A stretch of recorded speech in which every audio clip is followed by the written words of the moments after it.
जब कुछ कॉलेजेस में इवनिंग क्लासेस और इवनिंग बैच चल सकते हैं तो सभी कॉलेजेस में क्यों नहीं इवनिंग क्लासेस इवनिंग बैच शुरू किए जाते? क्या जरूरत है जहाँ पर ऐसा नहीं हो कि अमीर का बच्चा, वाइस चांसलर का बच्चा प्राइवेट स्कूल में जाता है और उसी यूनिवर्सिटी में सफाई कर्मचारी का जो बच्चा है उसके तलवे घिस जाते हैं गवर्नमेंट स्कूल की उसके बच्चे की फीस जुटा पाने के लिए। क्यों जिस दिन यहाँ पर डिस्टेंस मोड के स्टूडेंट की क्लास लगती है, एसओएल और एनसीएफ की क्लास लगती है, उस दिन लाइब्रेरी को बंद कर दिया जाता है कॉलेज की, उस दिन बाथरूम तक को बंद कर दिया जाता है ताकि और ज्यादा छात्रों को एडमिशन मिल सके, और ज्यादा छात्रों को public funded regular formal mode of education का उन्हें फायदा मिल सके, उन्हें हक मिल सके। ऐसी लड़कियां हैं जो नौकरी करने को मजबूर है क्योंकि घर में कोई कमाने वाला नहीं है, फिर भी वो पढ़ने की इच्छा रखती हैं कि हम 10,000 5,000 से लेके इकट्ठा करेंगे और एनसीवैप को या एसओएल में एडमिशन ले पाएंगे। उनके सपने तो बहुत है लेकिन सपने भी तोड़े जाते हैं। उन लड़कियों को वो बस्ती से जो निकल के आती हैं, उन डरी सहमी से जो मजबूरन लड़ झगड़ के निकल के आती हैं कि हम भी पढ़ने की इच्छा जाहिर करती हैं, हम भी पढ़ना चाहते हैं क्योंकि हमें भी अपने हालात सुधारने हैं, क्योंकि हम अगर डिपेंड नहीं होंगे तो हम किसी भी चंगुल में फंस जाएंगे, किसी के भी अंडर में रहने को मजबूर हो जाएंगे। और यहाँ तो आप देख लीजिए 12वीं के बाद छात्रों की 13वीं हो जाती है।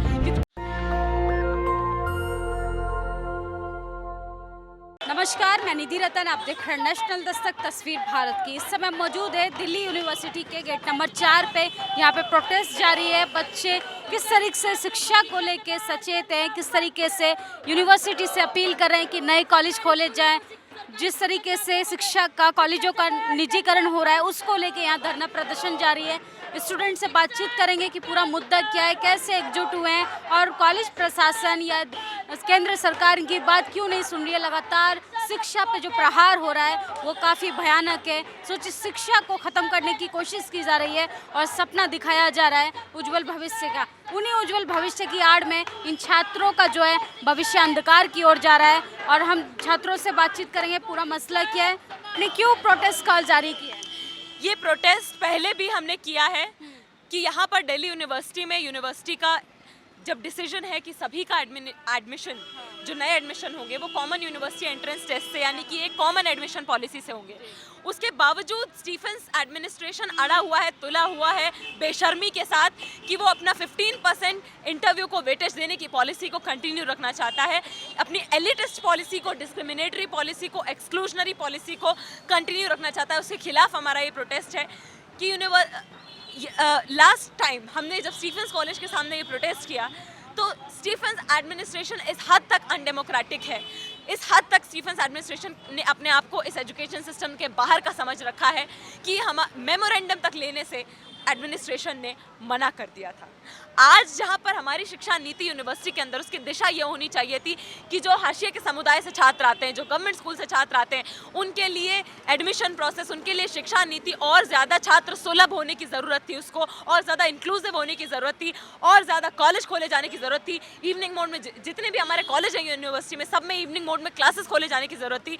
तो यहाँ पर लगातार केवल छंटनी की प्रक्रिया को बढ़ाने की कोशिश की जाती है, केवल ये लगातार सुनिश्चित किया जाता है इस तरीके की इंटरव्यू की वेटेज पॉलिसीज़ को बरकरार रखते हुए। साफ सी मंशा ये है कि जो गवर्नमेंट स्कूल से स्टूडेंट्स भूले भटके किसी तरह से अपने स्ट्रगल्स, बहुत ज़्यादा स्ट्रगल करके यूनिवर्सिटी तक पहुँच पाते हैं, वो किसी भी तरीके से ना पहुँच पाएँ, और केवल जो अमीरों के बच्चे बहुत बड़े बड़े प्राइवेट स्कूल से आते हैं, केवल वो ही इस तरीके की छटनी प्रक्रिया के बाद यूनिवर्सिटी के अंदर स्टीफेंस कॉलेज जैसे एलीट कॉलेजेस के अंदर एडमिशन ले पाएँ। तो ये डिस्क्रिमिनेटरी है, ये एक्सक्लूजनरी है, ये एलिटिस्ट है, ये एंटी डेमोक्रेटिक है। तो सबसे पहले तो ये डिमांड हम लेते हुए हमने यहाँ पर आज की प्रोटेस्ट रैली की है कि ये डिसीजन सेंट स्टीफेंस कॉलेज का कि वो ये डिस्क्रिमिनेटरी इंटरव्यू वेटेज पॉलिसी को कंटिन्यू रखना चाहते हैं उसको ख़त्म किया जाए। उसके बाद हमारी जो लॉन्ग स्टैंडिंग स्टूडेंट्स की डिमांड है कि यूनिवर्सिटी के अंदर जब कुछ कॉलेजेस में इवनिंग क्लासेस और इवनिंग बैच चल सकते हैं तो सभी कॉलेजेस में क्यों नहीं इवनिंग क्लासेस इवनिंग बैच शुरू किए जाते, ताकि और ज़्यादा छात्रों को एडमिशन मिल सके, और ज़्यादा छात्रों को public funded regular formal mode of education का उन्हें फ़ायदा मिल सके, उन्हें हक मिल सके। उसके अलावा नए कॉलेज खोले जाएँ और जो गवर्नमेंट स्कूल से छात्र आते हैं उन्हें 20% डेप्रिवेशन पॉइंट्स मिले एडमिशन लेते समय यूनिवर्सिटी के अंदर, क्योंकि वही हिस्सा है हमारे समाज का जिसको public funded education, formal mode of education की सबसे ज़्यादा ज़रूरत है और जिसे सबसे ज़्यादा समय तक उससे बेदखल किया गया है। ठीक उसी तरीके से जिस तरीके से एकलव्य का अंगूठा काटा गया था, उसी तरीके से आज तक लाखों लाख एकलव्य जो गवर्नमेंट स्कूल से आते हैं उन्हें लगातार informal mode, SOL distance learning में, जो कि सेल्फ फाइनेंस मोड में चलते हैं, प्राइवेट मोड में चलते हैं, उनमें ढकेला जाता है जानबूझकर, ताकि वो इस समाज में सस्ते मजदूर बनने के लिए मजबूर हों, ताकि उन्हें बराबर की शिक्षा ना मिल पाए, ताकि समाज में आगे बढ़ पाने की, बराबरी का सपना देख पाने का उनकी जो आकांक्षाएं हैं वो मर जाए। तो बहुत ज़रूरी है, ये बहुत जायज़ मांग है, बुनियादी मांग है, डेमोक्रेटिक मांग है हमारी, कि एजुकेशन की जो दिशा है, दशा दिशा है, वो और ज़्यादा इंक्लूसिव और ज़्यादा इक्वल होने की ज़रूरत है। और उसके लिए बहुत बुनियादी मांगे दिल्ली यूनिवर्सिटी के अंदर हमारी हैं कि ये वेटेज पॉलिसी जो इंटरव्यू किया है स्टीफेंस कॉलेज से तुरंत ख़त्म किया जाए, सभी कॉलेजेस को इवनिंग मोड में चालू किया जाए नए सत्र से, ताकि और ज़्यादा स्टूडेंट्स को एडमिशन मिल सके। और जो गवर्नमेंट स्कूल से स्टूडेंट्स आते हैं, जिनका पहला अधिकार होना चाहिए गवर्नमेंट यूनिवर्सिटी पर, जिनका पहला अधिकार होना चाहिए पब्लिक फंडेड हायर एजुकेशन पर, उन्हें 20% डेप्रिवेशन पॉइंट्स दीजिए, ताकि उन्हें थोड़ी आसानी हो यूनिवर्सिटी में एडमिशन ले पाने के लिए। आप कह रही हैं कि ये जो सारी लड़ाई है वो कास्ट और क्लास की है। देखिए, सारी लड़ाई हमारे समाज में कोरोना जो आपदा का समय था उसको अवसर में तब्दील करते हुए हमारी सरकारों ने एकदम अनडेमोक्रेटिक तरीके से, बिना छात्रों, बिना एजुकेशनल सेक्टर में जो भी स्टेक होल्डर्स हैं, किसी से भी कोई संवाद किए बिना पूरी तरह से आपदा को अवसर में तब्दील करते हुए नई शिक्षा नीति को आनन फानन में लागू कर दिया, जिसका साफ सा नतीजा ये है कि आज यूनिवर्सिटीज़ को, कॉलेजेस को मजबूर होना पड़ेगा कि वो यूनिवर्सिटी से जो अनुदान मिलता था, अनुदान की जगह अब उन्हें लोन मिलेगा, वो भी उनके रैंक के आधार पर मिलेगा। तो इसका सबसे ज़्यादा खामियाजा कौन भुगतेगा? जो कॉलेजेस और यूनिवर्सिटीज़ जिनकी रैंक कम है, जिनकी स्टैंडर्ड्स कम है, उनको उतना कम लोन मिलेगा, उतना ज़्यादा वहाँ की फ़ीस बढ़ेगी, उतने कम वहाँ पे प्रोफेसर्स अपॉइंट होंगे, उतनी कम वहाँ पर सुविधाएं होंगी, उतना ज़्यादा वहाँ का एजुकेशनल स्टैंडर्ड गिरेगा। और जो बेहतर होंगे कॉलेज, जैसे कि स्टीफेंस कॉलेज, जैसे कि दिल्ली यूनिवर्सिटी, जो बेहतर होंगे वो या तो खुद को ऑटोनॉमस कर सकते हैं, या फिर वहाँ तक इस तरीके का सिस्टम रखा गया है। पहले कट ऑफ सिस्टम था जिसमें 100% कट ऑफ जाती थी, अब CUET से रिप्लेस कर दिया गया है कि जिसके पास कोचिंग सेंटर की फीस दे पाने लायक पैसा है वो कोचिंग करके यूनिवर्सिटी का एंट्रेंस क्रैक कर ले, और जिसके पास संसाधन नहीं है ना, वो मजबूर होता रहे कि दिल्ली यूनिवर्सिटी और बाकी अन्य यूनिवर्सिटीज़ में वो इनफॉर्मल मोड में, SOL डिस्टेंस लर्निंग में, जो प्राइवेट मोड में चलते हैं, सेल्फ फाइनेंस मोड में चलते हैं, उनमें ढकेला जाता रहे। तो ये खत्म करने की ज़रूरत है। ये दोहरी शिक्षा नीति, हमारे समाज को दोहरी शिक्षा नीति की ज़रूरत नहीं है, हमारे समाज को समान शिक्षा नीति की ज़रूरत है, जहाँ पर ऐसा नहीं हो कि अमीर का बच्चा, वाइस चांसलर का बच्चा प्राइवेट स्कूल में जाता है और उसी यूनिवर्सिटी में सफाई कर्मचारी का जो बच्चा है उसके तलवे घिस जाते हैं गवर्नमेंट स्कूल की, उसके बच्चे की फीस जुटा पाने के लिए। क्यों नहीं सभी को एक समान शिक्षा नीति वाले शिक्षा व्यवस्था का हक मिलता है? लेकिन अब गवर्नमेंट ने तो इनिशिएटिव लिया है, वो बोले न्यू एजुकेशन पॉलिसी जो है, हमारे बच्चे इनोवेटिव बनेंगे, क्रिएटिव बनेंगे और अपने चॉइस के अकॉर्डिंग अपना सब्जेक्ट भी चेंज कर सकते हैं फर्स्ट सेमेस्टर के बाद। देखिए, मीठी गोली देने में हमारी सरकारें माहिर हैं। जो NEP का ड्राफ्ट है उसे कोई भी अगर थोड़ा ध्यान से पढ़ेगा तो आपको थोड़ा ध्यान से ये चीज़ पढ़नी पड़ेगी कि जब वहाँ पर साफ साफ लिखा है कि अब सरकार पब्लिक एजुकेशन में इन्वेस्ट करने की जगह अपने रोल को पीछे ले जाते हुए public private, public philanthropic partnerships को प्रमोट करेगी। जो खराब हालत में स्कूल्स हैं स्टेट्स में, जिनकी हालत ख़राब है, उन्हें बंद कर दिया जाएगा और कई गाँव के लिए केवल एक स्कूल खोले जाएंगे। और यूनिवर्सिटीज़ में आप ऑटोनॉमी को प्रमोट करेंगे कि जो बेटर हैं, जिनके स्टैंडर्ड्स, जिनकी रैंक बेटर है, वो ऑटोनॉमस हो जाएं, जिनकी रैंक ख़राब है उन्हें उतना कम लोन मिलेगा। तो ऐसे में हमारे देश में पहले से ही ऐसी हालत थी कि हाशिए से आने वाले बहुसंख्यक समाज का जो हिस्सा है, जो छात्र हैं, उन्हें रेगुलर कॉलेज में एडमिशन नहीं मिल पा रहा था, उन्हें बराबर की शिक्षा नहीं मिल पा रही थी। 8वीं के बाद ही बहुत सारे छात्र जो है ना, क्योंकि केवल राइट टू एजुकेशन 8वीं तक ही लागू होता है, एक बड़ा हिस्सा छात्रों का 8वीं के बाद ही बेदखल कर दिया जाता है फॉर्मल मोड एजुकेशन से। और यहाँ तो आप देख लीजिए 12वीं के बाद छात्रों की 13वीं हो जाती है, क्योंकि 12वीं के बाद ज़्यादातर गवर्नमेंट स्कूल के छात्र, यहाँ पर जो बड़ी बड़ी कट ऑफ निकलती है, 100% की कट ऑफ निकलती है प्राइवेट स्कूल के स्टूडेंट्स के मार्क्स को देखते हुए जो डिसाइड होती है, उसके बाद अब जो नया उसको रिप्लेस करते हुए उससे भी ज़्यादा कॉम्पिटिटिव एक CUET ले आया गया है। ये साफ साफ सुनिश्चित करने का तरीका है कि जैसे पहले एकलव्य को और उसके जैसे कई लोग जो समाज के पिछड़े समुदाय से आते थे, उन्हें गुरुकुल से, उन्हें पढ़ने से वंचित रखा जा सके, उसी तरीके से आज भी सुनिश्चित किया जा रहा है कि कुछ छात्रों को जो गवर्नमेंट स्कूल से आते हैं, उन्हें किस तरह से स्टीफेंस कॉलेज के गेट के बाहर, यूनिवर्सिटी के गेट के बाहर बरकरार रखा जा सके, उनकी बेदखली जारी रखी जा सके।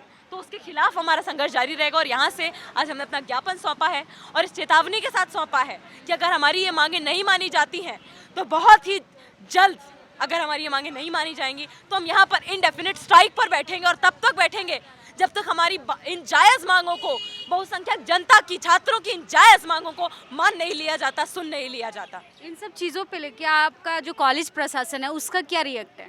देखिए, कॉलेज प्रशासन इतना इंसेंसिटिव प्रशासन है, मैं आपको बता देती हूँ कि ये वही यूनिवर्सिटी है कि जब यहाँ पर, जिस दिन यहाँ पर डिस्टेंस मोड के स्टूडेंट की क्लास लगती है, SOL और NCVEP की क्लास लगती है, उस दिन लाइब्रेरी को बंद कर दिया जाता है कॉलेज की, उस दिन बाथरूम तक को बंद कर दिया जाता है। आप समझ सकते हैं कि इससे ज़्यादा बड़ी बेशर्मी क्या होगी।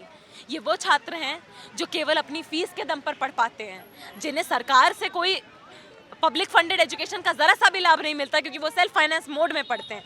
तो यहाँ पर इस तरीके का भेदभावपूर्ण रवैया ख़त्म हो सके। वो छात्राएं जब पढ़ने आती हैं हंसराज कॉलेज में, NCVEP की छात्राएं पढ़ने आती हैं और कहती हैं कि हमें आप मार्कर दीजिए, वाइट बोर्ड पर हमें पढ़ने के लिए पहले मार्कर की ज़रूरत है टीचर को, तो उनसे क्या कहा जाता है, तुम पढ़ाई भी करती हो? उनसे कहा जाता है अपनी चौक और डस्टर घर से लेकर आया करो। तो ये दिल्ली यूनिवर्सिटी, जो देश की एलीट यूनिवर्सिटी, प्रीमियर यूनिवर्सिटी मानी जाती है, जहाँ पर ये कहा जाता है कि डेमोक्रेसी के प्रिंसिपल्स, इक्वालिटी के प्रिंसिपल्स यूनिवर्सिटी के अंदर तो हमें पढ़ाए लिखाए जाते हैं, समझाए जाते हैं, वहाँ पर ही उन्हें माना नहीं जाता है, वो हकीकत में पाए नहीं जाते हमारी शिक्षा नीति में। और उस कमी को दूर करने के लिए, बराबरी को लाने के लिए हमारा संघर्ष बहुत समय से हमने अलग अलग मुद्दों पर, गरीब छात्रों के मुद्दों को लेकर ये संघर्ष हमने मजबूत किया है और आगे जाकर हम और ज़्यादा मजबूत करेंगे और अपनी मांगों को जब तक मान नहीं ली जाती हम अपना संघर्ष तब तक जारी रखेंगे। ये देखिए, ये उसी विश्व गुरु की तस्वीरें हैं जिसका दावा करते हैं हमारे प्राइम मिनिस्टर नरेंद्र मोदी कि यहाँ पर छात्रों की स्थिति क्या है, कैसे शिक्षा के लिए लोग परेशान हैं, बेबस है, लाचारी से अपनी बात कह रहे हैं। उन्होंने एक बात बोली थी अपनी बातों में कि 12वीं के बाद यहाँ छात्रों की 13वीं हो जाती है। सोचिए इस लाइन का जो दर्द है वो महसूस कीजिए कि कितनी दुखद और संकट का सामना कर रहे हैं हमारे छात्र। हम कैसे विश्वास करें कि हमारा भारत जो है विश्व गुरु बनेगा। यहाँ पे और भी स्टूडेंट हैं, हम उनसे बातचीत करेंगे। मैम, क्या चाहती हैं आप? We are against the exclusionary policies that recently the university has taken up, like co-ed exam, like common entrance for all universities. And recently the Stephen College has taken up a policy of like 15% weightage will be given to the interview apart from the co-ed entrance, like the one they have got from the co-ed entrance. So this is an exclusionary policies they had made because more students will be excluded from getting admissions who are from the underprivileged background. So this is an approach to elitism. So we are really against it, and we are against this type of decisions that the university has taken up. So that's why we are protesting against it. What you think about in a new education policy? Okay, as I've said, it's really exclusive in the sense that before the coming of the before introducing of NEP, most of the students from the financially unsound or the backward caste, they were deprived of the right to education. And mostly people who are getting the admissions, they are from the privileged background. So with the coming of the NEP also, the condition has been more there has been a drastic change that the situation has become worse.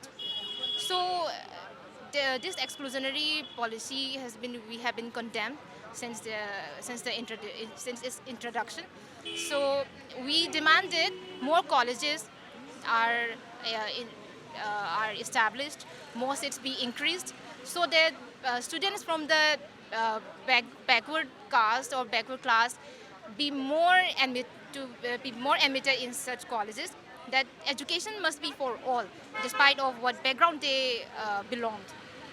That's ये देखिए इन्होंने बोला कि backward जो है ST minority समाज से जो बच्चे आते हैं, जो जिनका फाइनेंशियल कंडीशन ठीक नहीं है, जिनकी आर्थिक स्थिति ठीक नहीं है, उनके लिए बहुत ही घातक है न्यू एजुकेशन पॉलिसी। वो लोग आगे नहीं बढ़ पाएंगे। शिक्षा का निजीकरण एक तरीके से शिक्षा पे प्रहार है कि सिर्फ जज का बेटा जज ही बनेगा, लेकिन गरीब वंचित समाज का बच्चा, जो मिडिल क्लास फैमिली का बच्चा है, जो एजुकेशन के लिए बिना किसी सहारे के कैसे अपनी फाइनेंशियल कंडीशन के ज़रिए वो कॉलेज यूनिवर्सिटी आते हैं और उनकी दशा क्या होती है। सरकार ने उन विद्यार्थियों की कमर ही तोड़ दी थी। और भी स्टूडेंट हैं, हम उनसे बातचीत करेंगे कि किस तरीके से वो सोच रहे हैं।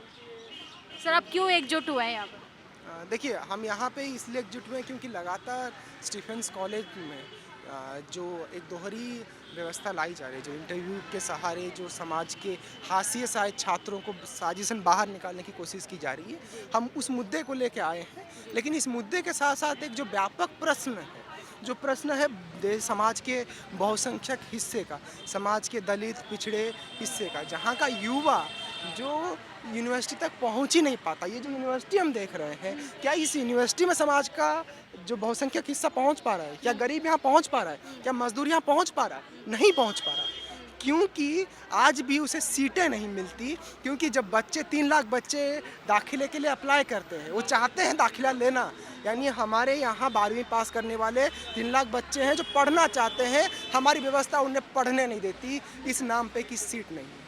पहले कट ऑफ होता था, कट ऑफ के माध्यम से बच्चे करते थे। अभी कहा गया कि CUET आएगा, एंट्रेंस आएगा, बराबर का मौका मिलेगा। लेकिन मौका कितनों को मिलेगा? मौका तो उन्हीं 60,000 लोगों को मिलेगा। छटेंगे तो तब भी 2,40,000। इसीलिए हम कह रहे हैं जो हमारी जो बड़ी मांग है, जो स्टीफेंस की मांग के साथ साथ कि नए कॉलेज खोले जाएं, नए स्कूल खोले जाएं, और साथ ही साथ जो सरकारी स्कूलों में पढ़ने वाले छात्र हैं, जो मूलतः समाज के गरीब परिवारों से आते हैं, दलित परिवारों से आते हैं, मजदूर परिवारों से आते हैं, उन्हें दाखिले में प्राथमिकता दी जाए, उन्हें 20% का डेप्रिवेशन पॉइंट दिया जाए। तो इस मांग के साथ आप स्टूडेंट हैं, आप क्या कोर्स में? मैं अभी हिंदी में रिसर्च करता हूँ, और मुझे लगता है कि मैं यहाँ पढ़ पाया हूँ इसलिए क्योंकि हमें कुछ विशेषाधिकार मिले हैं। लेकिन हम किस तरह से जो शिक्षा है उसको व्यापक जनता तक पहुंचा पाए। हम कहते हैं हमारा देश महान है। महान कैसे होगा जब इस देश में व्यापक तौर पे छात्र जो है शिक्षा व्यवस्था से बाहर रहेंगे। हायर एजुकेशन में आप कास्टिज्म को कैसे देखते हैं? हम ये कह रहे हैं कि जो समाज में अब स्कूल ऑफ ओपन लर्निंग है, इग्नू है, वहाँ पे देखिए पढ़ने वाले ज़्यादातर बच्चे कौन से हिस्से से आते हैं? समाज के वंचित हिस्से से, जो दलित हिस्से से आते हैं, SC ST से आते हैं। आप देखें बीते 10 सालों में जो इग्नू में SC स्टूडेंट की संख्या 260% बढ़ी है और ST स्टूडेंट की संख्या 180% बढ़ी है। यानी कॉरेस्पोंडेंस मोड में छात्रों की संख्या बढ़ी है, दलित छात्रों की, बहुजन छात्रों की। इसका मतलब यह है कि यहाँ इन यूनिवर्सिटीज़ में उन्हें दाखिला नहीं मिला है, इसलिए वो वहाँ जाके पढ़ रहे हैं। तो क्या ये यूनिवर्सिटी सिर्फ समाज के अभिजात हिस्से के लिए है? क्या यूनिवर्सिटी देश के अमीरों के लिए है, या इस यूनिवर्सिटी को हम जैसे गरीबों के लिए, मजदूरों के लिए, दलितों के लिए, महिलाओं के लिए बना पाएंगे? और उसके लिए हमें नए कॉलेज खोलने होंगे, सीटें खोलनी होंगी, इसीलिए हम यहाँ पे आए हैं। ये देखिए कैसे स्टूडेंट परेशान है, कैसे अपनी बात कर रहे हैं कि कॉलेज यूनिवर्सिटी में किस तरीके से दूर रखा जा रहा है। यहाँ पे आप देख सकते हैं अभिजात वर्ग की तथाकथित योग्यता बचाने के बजाय समता मूलक दाखिला प्रक्रिया लागू करें। आप ये लाइन क्यों लेकर आए हैं? ये इसलिए है क्योंकि हमें पता चल रहा है कि शिक्षा में बहुत बड़ा भेदभाव है, बहुत ज़्यादा गैर बराबरी है। ये इसलिए दिखाई देती है कि एक तरफ एक ही देश में, और अगर शहर दिल्ली की बात की जाए, यहाँ पे शिक्षा में जिस तरीके की दोहरी शिक्षा नीति हमें दिखने को मिलती है कि जो गरीब छात्र हैं वो प्राइवेट स्कूल से वंचित होकर के सरकारी स्कूल में जाते हैं। वो क्यों जाते हैं? क्योंकि उनके पास पैसा नहीं है, बड़ी बड़ी फीस देने के लिए औकात नहीं है, क्योंकि उसी के पापा मम्मी अगर नौकरी कर रहे हैं, कहीं मजदूरी कर रहे हैं, उनकी इनकम ही इतनी नहीं है कि अपने परिवार वाले को अच्छे से वहाँ पर 3,000 का किराया दे के पढ़ा भी पाए। बहुत मुश्किल से उनके लिए खाने के लिए मुश्किल हो जाती है बस्ती जैसे इलाके में। और अगर वो फिर भी पढ़ा रहे हैं, उसके बावजूद भी बच्चा लड़ झगड़ करके 12वीं पास करके रेगुलर कॉलेज में एडमिशन लेने की इच्छा जाहिर करता है। अगर वो लेने के लिए दाखिला के लिए अपना एप्लीकेशन फॉर्म भी भरता है, उसके लिए भी 700 रुपये फ़ीस चाहिए एडमिशन लेने के लिए। 700 रुपये फ़ीस सिर्फ फॉर्म की है। एंट्री में अगर आप लेंगे तो 10,000, 12,000, 15,000, यहाँ तक कि अब तो रेगुलर कॉलेज में जो सरकारी कॉलेजेस हैं उसकी फ़ीस भी लगातार बढ़ाई जा रही है। तो वो हमें साफ नज़र आता है कि कौन छात्र हैं जो उसमें एडमिशन ले पाएंगे जिसके पास उसकी फ़ीस देने की हैसियत होगी। तो यूनिवर्सिटी में सेंट्रल गवर्नमेंट तो कह रही है कि हम एजुकेशन लोन देंगे, इस तरीके का प्रावधान जारी कर रहे हैं, न्यू एजुकेशन सीधा पॉलिसी। सवाल है कि आप लोन का बहाना करके कितने छात्रों को लोन दे देंगे, आप लोन का बहाना करके कितने गरीब छात्रों को शिक्षा तक पहुंचा देंगे। हमारा मानना है जैसे कि इसमें भी समतामूलक दाखिला प्रक्रिया शुरू की जाए। समतामूलक मतलब एक तरीके से समान शिक्षा लागू किया जाए, जिसमें एजुकेशन में लोन देने की बात ही खत्म हो जाएगी। किसी को एससी का हो गया, ओबीसी का हो गया, या एसटी का हो गया, या किसी भी गरीब तबके से आने वाले छात्रों का, उनको सीट रिजर्व करने की बात ही खत्म हो जाएगी। सबको जब एजुकेशन ही मिली जाएगी। हायर एजुकेशन में पढ़ने वाले छात्रों की संख्या बहुत होती है। 12वीं में जो छात्र है, जो 12वीं पास करने के बाद जो उनके आंकड़े निकलते हैं कि बहुत संख्या में बच्चों ने 12वीं पास किया, लेकिन होता क्या है, बिल्कुल रेशियो गिर जाता है, दाखिला हो ही नहीं पाता है।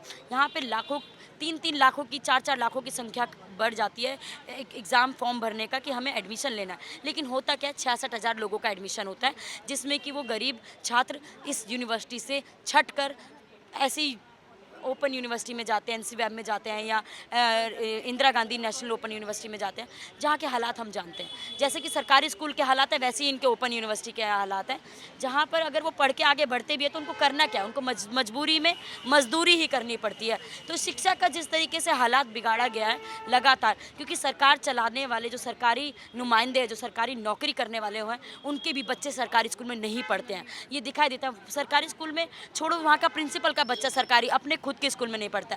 मैंने अगर अपने हाथ से कोई खाना बनाया और मैं ही नहीं खा रही हूँ, तो कोई ना कोई डाउट तो करेगा ना कि आप खाना क्यों नहीं खा रहे हो। तो हम सबको कह रहे हैं हम बहुत अच्छा स्कूल बना दिया है, स्विमिंग पूल बना दिया, सरकारी स्कूल के हालात सुधार दिया। तो ये हमें दिखाई देता है कि अगर हालात सुधर गए तो आप अपने बच्चे को सबसे पहले दाखिला वहीं कराओ। कहने की बात है, पढ़ने वाला बच्चा कहीं पे पढ़ लेगा, तो लाखों रुपए क्यों डीपीएस में खराब कर रहे हैं माँ बाप। सरकारी स्कूल में एडमिशन करवाएं। तुम्हारे बच्चे पे विश्वास नहीं है, पढ़ नहीं सकता है, क्या विश्वास नहीं है कि वो कहीं पे भी पढ़ लेगा। ये सिर्फ कहने की बात है। सीधी बात है कि वो बहुत ज़्यादा बुरे हालातों से आने वाले छात्रों को ऐसी शिक्षा व्यवस्था में ढकेल दिया जाता है कि वो खुद ही अपने हालातों को ना सुधार पाए। गरीबों के पास कुछ नहीं बचा है, वंचित समुदाय से आने वाले बच्चों के पास कुछ नहीं बचा है। सिर्फ शिक्षा मात्र बची है, जिसके माध्यम से वो अपना और अपने परिवार का, अपने समाज का, अपने जिस तौर पर धार्मिक रूप से समाज में बार बार दंगे फैलाए जाते हैं, उससे बच सकता है। लेकिन वही शिक्षा उनसे वंचित हो जाती है। वो शिक्षा तक नहीं पहुँच पाते हैं और शिक्षा ही नहीं पहुँचा पाते, जिसके माध्यम से वो छोटे छोटे बच्चे बड़े बड़े रैलियों में शामिल हो जाते हैं, जिसमें पता नहीं है किस तरीके से वो सही है या गलत है। तो उनके पास शिक्षा नहीं पहुंची है। उनके हाथों में किताब, कलम और लिखने के लिए किताबें होनी चाहिए, पढ़ने के लिए कॉपी, मतलब सब कुछ होना चाहिए, लेकिन उनके हाथ में चाकू छुरी पकड़ा दिया जाता है। उनको मजबूरन शिक्षा से वंचित करने के बाद उनको ऐसे ढकेल दिया जाता है। तो ये सवाल बनता है कि बड़ा जो सेंट स्टीफन कॉलेज है, वहाँ पर जब CU सेट के तहत ये पता किया कि एंट्रेंस हो रहा है, तो एंट्रेंस के बाद वो अपना इंटरव्यू का क्यों प्रावधान जारी कर रहे हैं, क्यों ऐसा नोटिस जारी कर रहे हैं जिसमें 85% और 15% का रेशियो उन्होंने जारी किया है कि हम 85% में एंट्रेंस लेंगे, 15% में इंटरव्यू लेंगे। हमारा ये सवाल है, 85% में या इंटरव्यू में कौन छात्र इंटरव्यू क्रैक कर पाएंगे, कौन छात्र बड़े बड़े स्टीफन में, अभी तक का पुराना इतिहास देख लो, गरीब एक भी बच्चा नहीं पहुंच पाया। सरकारी स्कूल का किसी एक बच्चे का एडमिशन नहीं हुआ, क्योंकि हर साल 100% कट ऑफ निकलती है, हर साल 96 में सीट फुल हो जाती है, 90 तक आते आते सारा सीट फुल हो जाता है सेंट स्टीफन कॉलेज का। मिरांडा हाउस हो, स्टीफन हो, हंसराज हो, दौलत राम हो, ये हिंदू कॉलेज हो, इतने बड़े बड़े नामी जो कॉलेजेस हैं, उसमें 80% तक तो कट ऑफ आती ही नहीं है। और 80% लाने वाले छात्र कौन से हैं? 80% सरकारी स्कूल से अगर हमारे आ जाए ना, प्रिंसिपल के बगल में, ऑफिस के बगल में हमारा फोटो लग जाता है कि ये टॉपर है हमारे स्कूल का। लेकिन टॉपर हम किस चीज़ के रह गए जब यूनिवर्सिटी में दाखिला ही नहीं हो पाया। अब जो लड़ाई है वो कास्ट और क्लास की रह गई है, यानी जो एजुकेशन को लेके जो लड़ाई है, अब क्लास और कास्ट के बीच में छात्रों को बांट दिया है सरकार ने। ये हमें दिखाई देता है कि ये नस्ल भेद किया जा रहा है कि गरीब छात्रों के, गरीब परिवारों से आने वाले, वंचित परिवार से आने वाले जो स्टूडेंट हैं, जो छात्र हैं, उनको सीधा सीधा धक्का मार के बाहर किया जा रहा है। उनके लिए नाम मात्र के लिए हम कह देते हैं सीट है, उनके लिए नाम मात्र के लिए कह देते हैं स्कॉलरशिप है, उनके लिए नाम मात्र के लिए कह देते हैं कि लोन है। लेकिन कौन इसके पीछे भाग पाएगा? उन सब चीज़ों से बचने के लिए इन हमारा भी सवाल लोगों तक बीच में पहुंचाने की ज़रूरत है और जनता को समझना पड़ेगा, छात्रों को भी समझना पड़ेगा कि जो गरीब परिवारों से जो प्राइवेट सरकारी स्कूल से पढ़ने वाले छात्र हैं, हमारी ये डिमांड है कि 20% डेप्रिवेशन पॉइंट दिया जाए ताकि वो पहले से ही अपने हालातों से बिछड़े हैं। ऐसी ऐसी लड़कियां हैं जो नौकरी करने को मजबूर है क्योंकि घर में कोई कमाने वाला नहीं है, फिर भी वो पढ़ने की इच्छा रखती हैं कि हम 10,000 5,000 से लेके इकट्ठा करेंगे और NC-WEB हो या SOL उसमें एडमिशन ले पाएंगे। उनके सपने तो बहुत है लेकिन सपने भी तोड़े जाते हैं। उन लड़कियों को वो बस्तियों से जो निकल के आती हैं, वो डरी सहमी से जो मजबूरन लड़ झगड़ के निकल के आती हैं कि हम भी पढ़ने की इच्छा जाहिर करती हैं, हम भी पढ़ना चाहते हैं क्योंकि हमें भी अपने हालात सुधारने हैं, क्योंकि हम अगर डिपेंड नहीं होंगे तो हम किसी भी चंगुल में फंस जाएंगे, किसी के भी अंडर में रहने को मजबूर हो जाएंगे, क्योंकि हमें भी स्वतंत्रता चाहिए। हम अगर पढ़ नहीं पाएंगे, हम अपना सही गलत का अंतर नहीं कर पाएंगे, नौकरी नहीं ले पाएंगे, तो काफ़ी सारी लड़कियों की 12वीं निकलते निकलते शादी हो जाती है। तो BA में अगर वो 1 भी % फेल हो गया बच्चा तो उनको घर बिठा लिया जाता है। हम लड़कियों की अंदर की जो भावना है वो कोई नहीं जानता है, वो कोई नहीं जानना चाहता है। ये सरकार सिर्फ कह देना चाहती है, बड़े बड़े अमीर लड़कियों की बातों को रिकॉर्ड करके मीडिया में, न्यूज़ में, अखबारों में दे देती है कि कितना अच्छा हो गया, कितनी लड़कियां न्यूज़ चैनल्स में पहुंच गई, कितनी लड़कियां डॉक्टर बन गई, कितनी लड़कियां टीचर बन गई, प्रोफेसर बन गई। लेकिन कितनी लड़कियां जो नहीं बन पाती हैं उनका सवाल कोई नहीं करता। कितनी बच्चियाँ बस्तियों में 2-2 घंटा रात में 2:30 बजे तक पानी भरने के कारण नींद नहीं ले पाती है, सुबह उठ नहीं पाती है, फिर छोटे छोटे बोरियों में भर भर के छोटे छोटे काम करने को मजबूर है। उनके हालात कोई नहीं जानता है कि आज हम मंगल ग्रह में पानी ढूंढने के लिए जाने को बहुत बड़ी क्षमता रखता है हमारा भारत देश, कह सकते हैं हमारा देश महान है, लेकिन बस्ती में पानी नहीं पहुंच पा रहा है। उन लड़कियों की छेड़छाड़ जैसी माहौल में वो पानी भरने के बाद भी पढ़ने की इच्छा रखती हैं। उसके बाद होता क्या है, NC-WEB में 15 तारीख को एग्ज़ाम है, NC-WEB में बच्चियाँ लगातार यहाँ पर लड़ने को आ रही हैं, मजबूर हो रही हैं पढ़ने के लिए। उनका कहना क्या है कि हम मुस्लिम परिवार से आ रही हैं, हमारे लिए निकलना बड़ा मुश्किल है। हमारे माँ बाप हमें बोलेंगे कि अगर हम एक भी पेपर में फेल हो गए ना तो आप घर पे बैठो। उनसे कोई पूछेगा कि कैसे कैसे करके वो कहीं पे नौकरी करके 10,000 15,000 इकट्ठा करती हैं, अपने माँ बाप से लड़ झगड़ करके, इस समाज से लड़कर झगड़ के यहाँ तक पहुँच पा रही है। और यहाँ पे यूनिवर्सिटी उनके लिए साथ दोहरा व्यवहार कर रहा है। हमारे साथ दोहरा व्यवहार किया जाता है कि छात्रों को एक तरफ रेगुलर कॉलेज में 180 दिन का क्लास दिया जाता है, एक तरफ ओपन हो, SOL school of open learning हो या NC-WEB हो, वहाँ पर उनको क्लास नहीं मिलती, रेगुलर क्लास नहीं दी जाती है, जिसके कारण वो बहुत सारी बच्चियां फेल हो जाती है और बहुत सारा आंकड़ा नीचे गिरता है। और इस तरीके से अगर हालात बढ़ते रहे तो प्रधानमंत्री हो या शिक्षा मंत्री हो, उनको भी समझना पड़ेगा कि अगर ऐसा ही चलता रहा तो हम कहने को देश महान कहेंगे, हमारा देश महान नहीं होगा। हम कैसे कह दें भारत माता की जय जब तक सारी माताएं पढ़ क्यों नहीं लेती। हमारा देश आज़ाद हुए बहुत साल हो गए हैं, 72 साल हमारे देश को आज़ाद हो गया, लेकिन आज भी महिलाओं के पैरों में, मजदूरों के पैरों में, गरीबों के पैरों में, दलितों के पैरों में बेड़ियाँ पड़ी हुई है, जिससे वो अभी तक छुटकारा नहीं पा पाया, अभी तक शिक्षित नहीं हो पाया, जिससे कि वो अपने हालात, अपने परिवार के हालात और अपने माहौल का हालात सुधार पाए, जिससे छोटी छोटी बातों में हम एक दूसरे से सांप्रदायिक दंगे में लड़ने ना पहुंच जाए। हम इस पर विचार करके सतर्कतापूर्वक न्याय पसंद लोगों के साथ पहुंच पाएँ और लड़ाई के साथ साथ अपनी शिक्षा को, हमारी आज सेंट स्टीफन में जो नोटिस जारी किया उसको वापस करने की लड़ाई नहीं है। हमारी लड़ाई जब तक चलेगी जब तक हर गरीब बच्चा, हर महिला, हर दलित, हर वंचित समुदाय, हाशिए के समुदाय से आने वाले छात्र तक या बच्चियों तक या उन बच्चों तक जो गली मोहल्ले में ऐसी गालियाँ देना सीख जाते हैं, उनके तक शिक्षा नहीं पहुँचती है, उनके स्कूलों की हालत नहीं सुधर सकती है, जब तक समान शिक्षा लागू नहीं हो जाती, मंत्री हो या शिक्षा मंत्री हो या गरीब हो या चपरासी हो या अमीर हो या बहुत बड़ा गरीब इंसान हो या किसी भी VC का बच्चा हो या इधर प्रोफेसर का बच्चा हो या यहाँ पे सफाई कर्मचारी का बच्चा हो या गटर में उतरने वाले मजदूर का बच्चा हो या फैक्ट्री में काम करने वाले मजदूर का बच्चा हो, उनको एक समान शिक्षा नहीं मिल जाती, तब तक हम लड़ेंगे।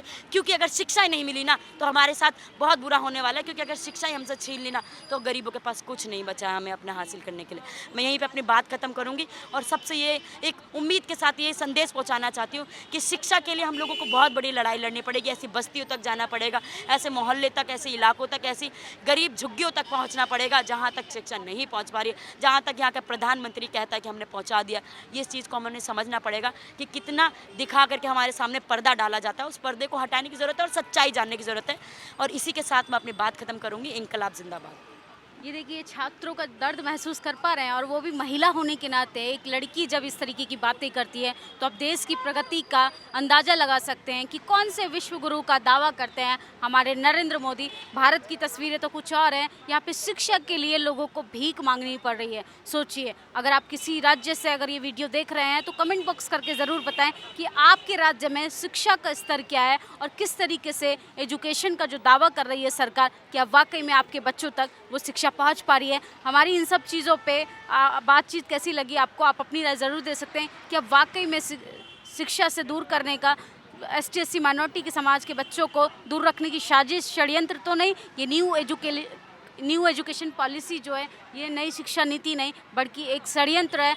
बच्चों को, जो हाशिए पे खड़े बच्चे हैं, मध्य वर्ग से आए हुए बच्चे हैं, उनको शिक्षा से दूर रखने का। सिर्फ जज का बेटा जज ही बनेगा, लेटरल एंट्री की तरह कोर्ट में जिस तरीके से भर्ती की जाती है, UPSC में धांधलेबाजी की जाती है, अब उसी तरीके से कॉलेज में एडमिशन को लेके भी इस तरीके से गुंडागर्दी होगी, जातिवाद होगा, नस्लीय भेदभाव होगा और लिंग भेदभाव होगा। और आप इस वीडियो से आपके मस्तिष्क पर क्या असर पड़ा, आप अपनी राय कमेंट बॉक्स में ज़रूर दे सकते हैं। कैमरा पर्सन आशीष के साथ मैं निधि रतन, art faculty, Delhi. National Dastak की आपसे गुजारिश है कि अगर इसको बचाना चाहते हैं तो नेशनल दस्तक को सब्सक्राइब करने के लिए रेड कलर के सब्सक्राइब बटन को दबाएं, फिर बेल आइकन की घंटी दबाएं। नेशनल दस्तक को बचाने के लिए बहुत ज़रूरी है कि हर खबर को शेयर करें, लाइक करें, कमेंट जरूर करें।